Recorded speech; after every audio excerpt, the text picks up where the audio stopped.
Hello दोस्तों, education world में आपका स्वागत है।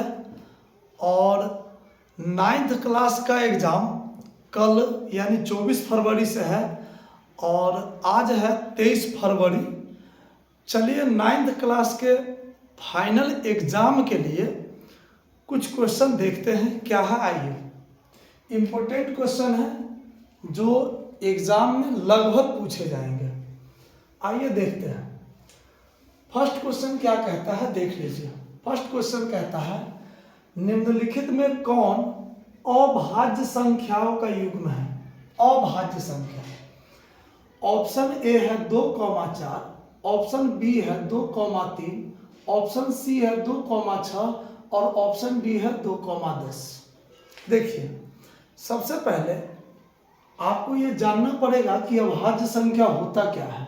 अगर ये मालूम हो गया ना तो बस सिंपल है, बस 2 सेकेंड। पहले जानिए कि अभाज्य संख्या क्या होता है। अभाज्य संख्या जो होता है ऐसी संख्या जो एक से कटे या अपने आप से कटे, उसको हम अभाज्य कहते हैं। युग्म का मतलब होता है जोड़ा, यानी दूगो। तो जोड़ा तो सभी है, युग्म तो चारों है। ऑप्शन ए दूगो है 2,4, ऑप्शन बी भी दूगो है, ऑप्शन सी भी 2,6, ऑप्शन डी भी 2,10, यानी ये युग्म है। युग्म मतलब एक जोड़ा यानी दूगो। लेकिन अभाज्य कौन है, आइए देखते हैं। दो अभाज्य है क्योंकि दो से कटेगा या अपने आप से कटेगा। लेकिन 4 2 से कटेगा, 4 से कटेगा और एक से तो कटेगा ही। तो यहाँ पे एक को छोड़कर सोचेंगे, एक से या अपने आप से सोचेंगे तो 1 से 4 कट रहा है, अपने आप से कट रहा है और 2 से भी कट रहा है, इसलिए ये नहीं हो सकता है। अभाज्य 2 है लेकिन 4 नहीं है। यहाँ देखिए, अभाज्य संख्या 2 होती है क्योंकि 2 1 से कटेगा, नहीं तो 2 से। अभाज्य संख्या 3 भी होती है क्योंकि 1 से कटेगा, नहीं तो 3 से। इसलिए अभाज्य संख्या का युग्म 2,3 होगा। 6 अभाज्य नहीं है, 10 अभाज्य नहीं है क्योंकि 10 1 और 10 के अलावा और किसी से भी कट जाएगा। 6 1 और 6 के अलावा 3 और 2 से भी कट रहा है। लेकिन 2 और 3 1 और 3 के अलावा किसी से नहीं कटेगा। 2 1 और 2 के अलावा किसी से नहीं कटेगा, जिसके कारण 2,3 अभाज्य संख्या का युग्म है। युग्म मतलब जोड़ा। तो आंसर बी रहा। Option number B is the answer. निम्नलिखित में कौन सी परमेय संख्या अपने मानक रूप में है। मानक रूप क्या होता है, देखिए, मानक रूप सरल रूप सब सेम ही होता है लगभग। जैसे यहाँ पे मानक रूप वो होगा जो कैंसिल नहीं हो सकता। 4 चौका 16 ये कैंसिल हो जा रहा है। 3 से 3 तिया 9, 3 पचे 15 ये भी कैंसिल हो जा रहा है। लेकिन 3/5 कैंसिल नहीं होगा, इसलिए 3/5 अपने मानक रूप में होगा। 14/21 भी कैंसिल हो जा रहा है। 7 दूनी 14, 7 तिया 21, तो ये भी मानक रूप में नहीं। मानक रूप में वो होता है जो कैंसिल नहीं हो सकता, जो कट नहीं सकता। तो इस प्रकार से ये मानक रूप है 3/2। अब आइए नेक्स्ट क्वेश्चन है, 16 का पावर 3/4 का मान क्या होगा। देखिए, इसको इस प्रकार से बनाते हैं। कैसे, जब भी पावर हो तो इसको रूट के अंदर डालिए। 16 पे पावर है तो 16 को रूट के अंदर डालेंगे। ये नीचे वाला जो 4 दिख रहा है 3/4, तो नीचे वाला 4 है, 4 को इसके अंदर डालेंगे। और ये 3 दिख रहा है, 3 को पावर के रूप में लिखते हैं। फिर यहाँ पे 16 है, 16 पे पावर 3 है, इसलिए 16 को 3 बार गुना में लिख लेंगे। और 4 यहाँ पे है, 4 लिखेंगे। 4th रूट इसको कहेंगे। जब 2 इसमें रहता है तो स्क्वायर रूट यानी सीधे रूट भी कह सकते हैं। जब 3 रहता है तो घनमूल या क्यूब रूट। जब 4 है तो 4th रूट। अब 16 को 4 खंडों में तोड़ेंगे बराबर बराबर रूप से। जैसे 2 दूनी 4 दूनी 8 दूनी 16। टूट गया। फिर इस 16 को तोड़ेंगे, 2 दूनी 4 दूनी 8 दूनी 16, फिर ये टूट गया। अब 16 को फिर 4 खंडों में तोड़ेंगे, तो 2 दूनी 4 दूनी 8 दूनी 16। इस प्रकार से अब क्या करेंगे, इसमें 4 है तो 4 होने के कारण 4 में से एगो बाहर, फिर 4 को 2 में से एगो बाहर, फिर 4 को 2 में से एगो बाहर, 2 दूनी 4 4 दूनी के 8 हो जाएगा। 16 पे पावर 3/4 का मान यहाँ पे 8 होगा। क्लियर है। आइए अब देखते हैं द्विघात बहुपद के कितने शून्यक या गुणनखंड होते हैं। इस क्वेश्चन को क्वेश्चन नंबर 1 हो गया, 2 हो गया, 3 हो गया, 4 पे चलते हैं। द्विघात बहुपद के कितने शून्यक या गुणनखंड होते हैं, इसको सीधे याद रखना है कि जितने घात उतने बहुपद। कह रहा है कि द्विघात बहुपद, जब द्विघात कह रहा है ना तो 2 शून्यक होंगे या 2 गुणनखंड भी, दोनों में से एक ही एग्जाम में पूछेगा। कहेगा द्विघात बहुपद के कितने शून्यक होते हैं, तो बोलेंगे 2। कहेगा द्विघात बहुपद के कितने गुणनखंड होते हैं, 2। द्विघात 2 घात वाला है तो 2 आंसर, 3 घात वाला हो तो 3 आंसर, चतुर्थ घात कहेगा तो 4 आंसर, रैखिक कहेगा तो 1 आंसर। इस प्रकार से शून्यक या गुणनखंड का आंसर देते हैं। ठीक है, चलिए अब आते हैं क्वेश्चन नंबर 5 पे। निम्नांकित में कौन सा बहुपद नहीं है। ये क्वेश्चन ना 9th में और 10th में निश्चित रूप से पूछता ही है कि निम्नांकित में कौन सा बहुपद नहीं है या कौन बहुपद है, ये भी पूछ लेता है। तो इस बार क्वेश्चन निगेटिव है, निम्नांकित में कौन सा बहुपद नहीं है। तो 0 बहुपद होता है। आप बोलेंगे कैसे, इंतजार कीजिए, बता रहा हूं।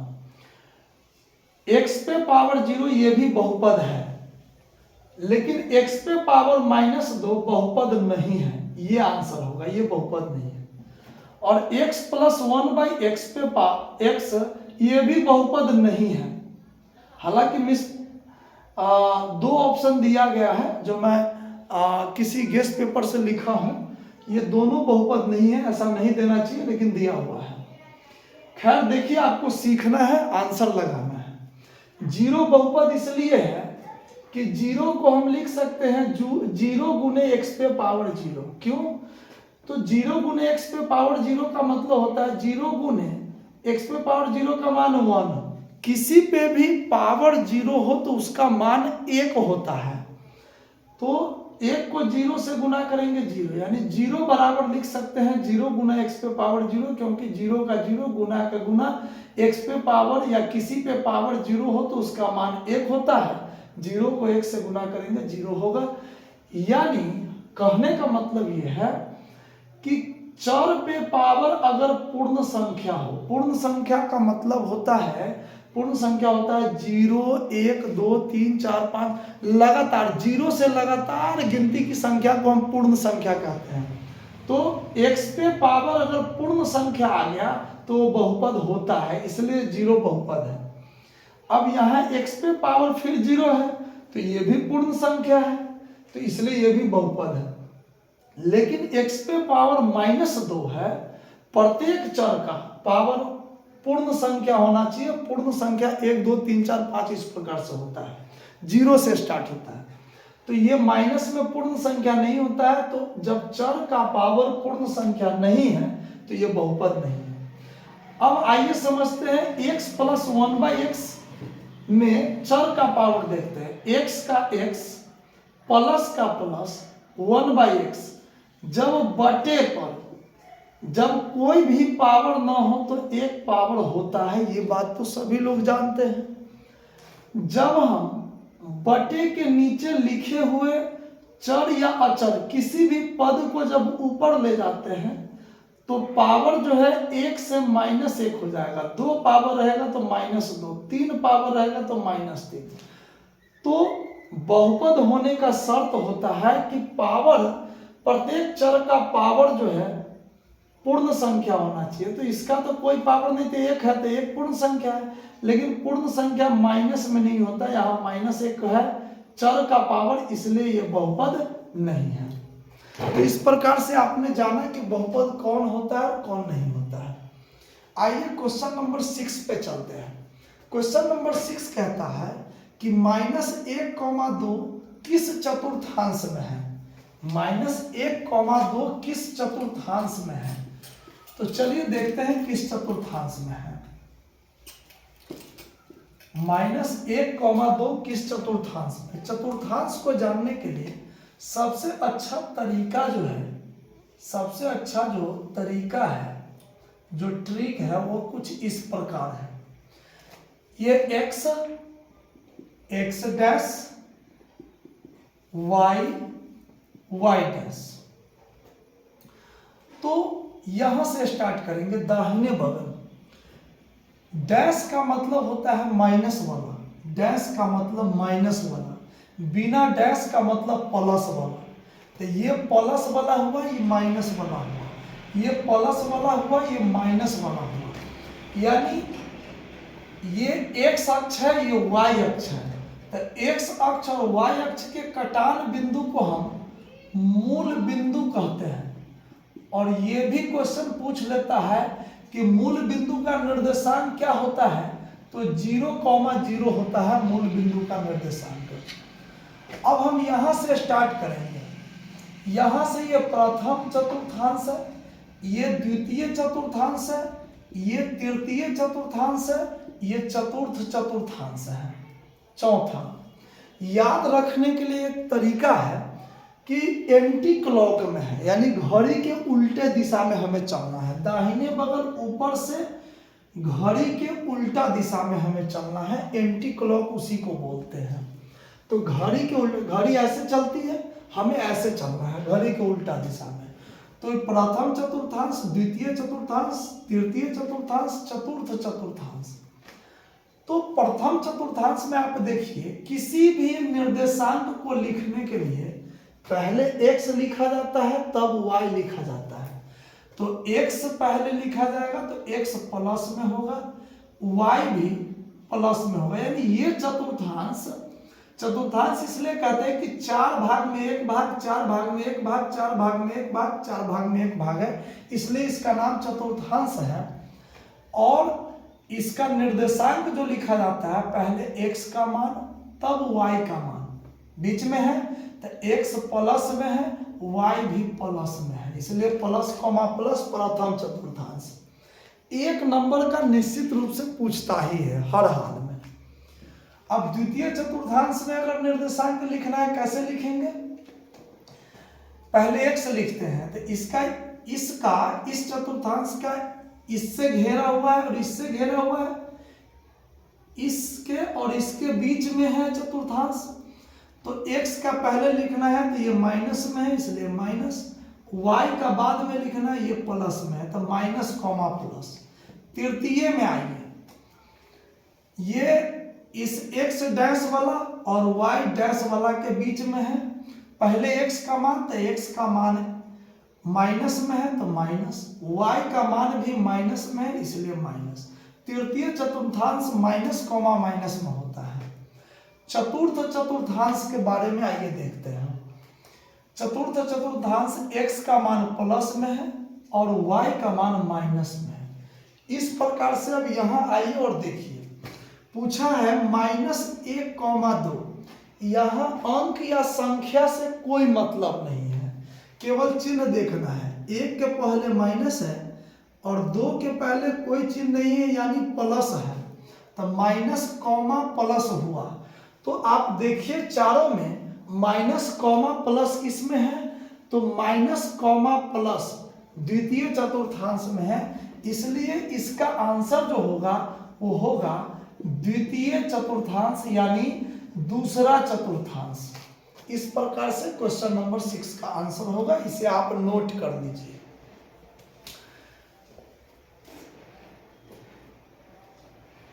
चलिए अब नेक्स्ट क्वेश्चन देखते हैं।